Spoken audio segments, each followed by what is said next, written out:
நிற்கிறார் ஒரு நீங்க அவரை சந்திக்க வேணும், அவரோட கதைக்க வேணும். இவையிலோட பெரிய பெரிய பெரிய படிப்புக்காரர் இவையிலோட கதைக்கிறன்றது நாங்கள் ஒரு பெரிய ஒரு பயந்து கொண்டு கதைக்க வேண்டியா கிடக்காது. பெரிய ஒரு லோயர் இல்லை.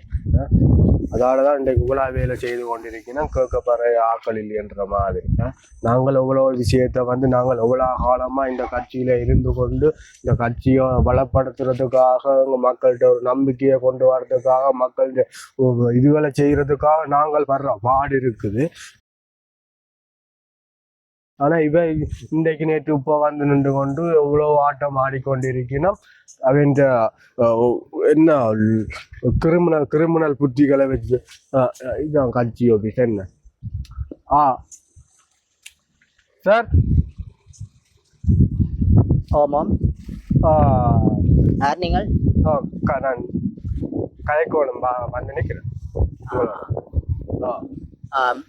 தம்பி அவரை இங்கே வர சொல்லுங்க.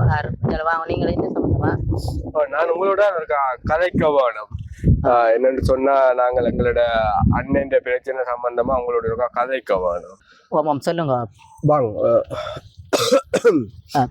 நீங்கள்? நான் அண்ணியோட கனகாலமா நான் இருக்கிறேன் கட்சியில. அப்ப நான் என்னன்னு சொன்னா இப்ப நான் இப்ப நிறைய விஷயங்கள் கேள்விப்பட்டுதான் உங்களோட தேடி வந்தேன். நான் கதைக்க வேணும்னு சொல்லி. அதாவது நீங்கள் சொல்ல போகிற விடயம் அவருடைய பிரச்சனை சம்பந்தமாக நாங்கள் ஏற்கனவே கட்சி கூடி தீர்மானிச்சிருக்கோம். கட்சி கூடி எல்லாம் தீர்மானிச்சிருக்கீங்களா? அவர்கிட்ட மெம்பர் தானே நீங்க? மெம்பரா இருக்கிறதாக நாங்கள் அந்த விடயம் சம்பந்தமாக ஏற்கனவே சம்பந்தப்பட்ட தரப்போட கதைச்சிருக்கிறோம்.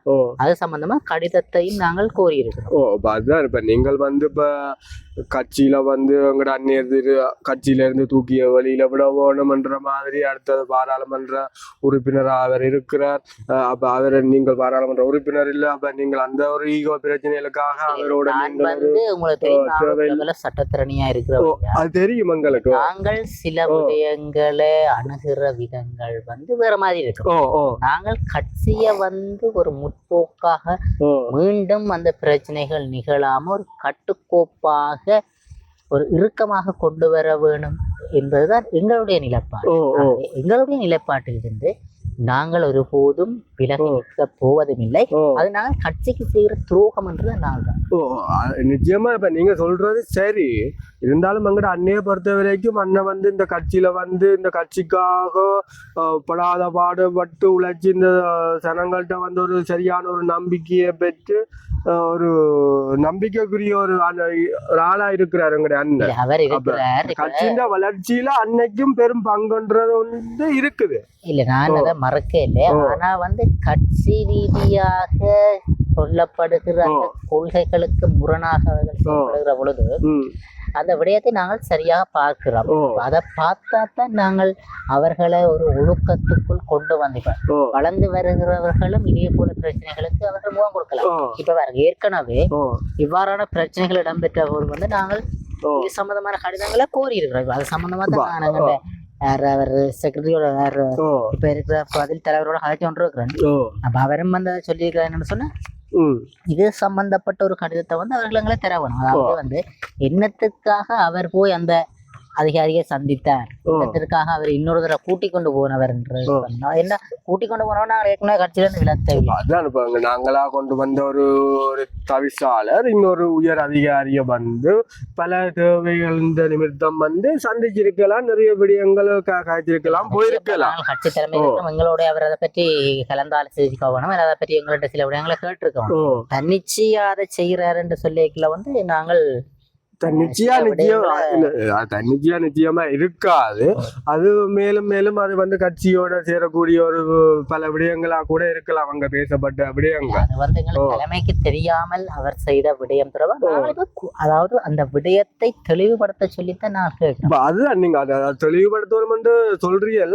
ஆனா பெரும் விஷயங்களே இல்ல. இப்ப நீங்க சொல்றீங்களா அவரை கட்சியில இருந்து தூக்கி வெளியில விட போகணும் மாதிரியான சில அப்படியான கருத்துக்களை முன் முன்வைக்கிறதுக்கு இல்ல நீங்கள் வந்து ஏதாவது அந்த பாக்குற வழி இல்லை. கட்சி தலைமைகளை வந்து நீங்கள் முழுமையா பொறுப்பேற்று அந்த முன்னணியில நின்று செயற்படுற மாதிரியான ஒரு வேற வழியில விட்டா நீங்கள் அதை நடைமுறைக்கு வந்துடலாம்ன்ற மாதிரியான அது வந்து பொதுவாக மக்கள் அதை விரும்புகிற இல்ல ஒருபோதும் இருக்காது. வந்து அன்னைக்கு இருக்கிற செல்வாக்கு உங்களுக்கு நான் நினைக்கல இருக்குமென்று அந்த மக்கள் ரீதியில நான் சொல்ல போனா நீங்கள் வந்து நீங்கள் ஆதரவாளர்கள் சட்ட ரீதியாகவும் நீங்கள் யாப்பு ரீதியாகவும் தான் நீங்கள் கதைக்கிறீங்களே தவிர ஆனா சட்ட நுணுக்கங்கள்ல வந்து அதுதான் கட்சியை வந்து முன்னோக்கி கொண்டு செல்வதற்கான சில விடயங்களை வந்து நாங்கள் பல தடவைகள் சொல்லி இருக்கோம்.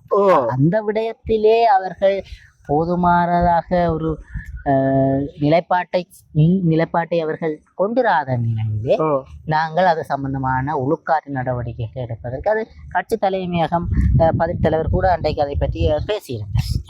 ஆகவே நீங்கள் சந்திக்க வந்த விடயம் தொடர்பிலே அவர்களுடன் பேசி அவர்களுடன் ஒரு தீர்மானத்துக்கு வந்து நீங்கள் சட்ட ரீதியாக ஆவணம் ஊடாக நீங்கள் அந்த விடயத்தை செய்யலாம். இதுல இன்னும் நான் ஒரு விஷயம் சொல்றேன். இப்ப ஜனங்களின் ஆதரவு வந்து இங்க வந்து உங்களோட கட்சிக்கு இருக்குதுன்னு சொன்னா அண்ணன் வந்து உங்களோட இருந்த வழியினால் தான் இருக்கிற வழியினால தான் இல்லைங்கிறப்ப அவர் தர வழிகள் வந்து வெளியில போனா சனம் வந்து உங்களோட இருக்காது.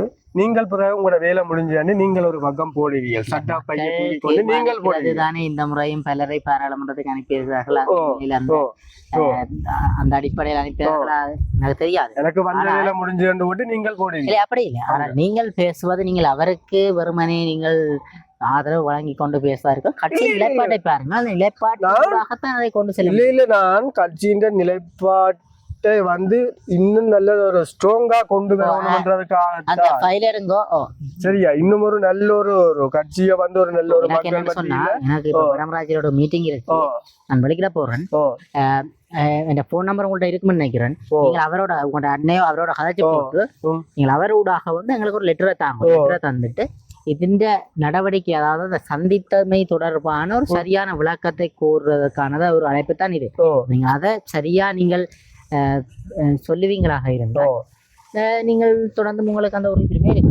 இல்ல அது நிச்சயமா அது ஒரு நான் இப்ப விളിக்கிறப்போ ஒன்றுமே சொல்லலாத கடைசி நேரம் உங்களோட வேலை முடிஞ்சு நீங்கள் விளக்கிட்டுவீர்கள். கட்சியா ஒரு பக்கம் இந்த கட்சி ஒரு பக்கம் இந்த கட்சி ஒரு பக்கம் இந்த கட்சின்னு சொல்லி 4 திசையும் பிரிச்சு போட்டு சட்டங்களும் நுணுக்கங்களும் பார்க்கிற வேலை தான் உங்களுக்கு. பாருங்க சந்தோஷமா பாருங்க. ஆனா சனத்துக்கு ஒரு சரியான தெளிவா கொடுங்க. அப்பா முதல்ல நீங்கள் யார் என்ன கட்சியில இருக்கிறீர்கள் என்ன செய்ய போறீங்கன்றது சனம் தலைய பிச்சு கொண்டு தெரியுது என்ன உங்களால். எங்களுக்கு தமிழருக்குன்ற ஒரு கட்சி இருக்குன்றது கூட தமிழ் மக்கள் இப்போ வந்து சிந்திக்கிற அளவுக்கு கொண்டு வந்துட்டீங்க. உங்களோட கட்சியில உடைச்சு என்ன நீங்க ஒரு கட்சியை ஒரு நிரந்தரமா கொண்டு வாங்க தமிழ் மக்களுக்கு முதல்ல நீங்க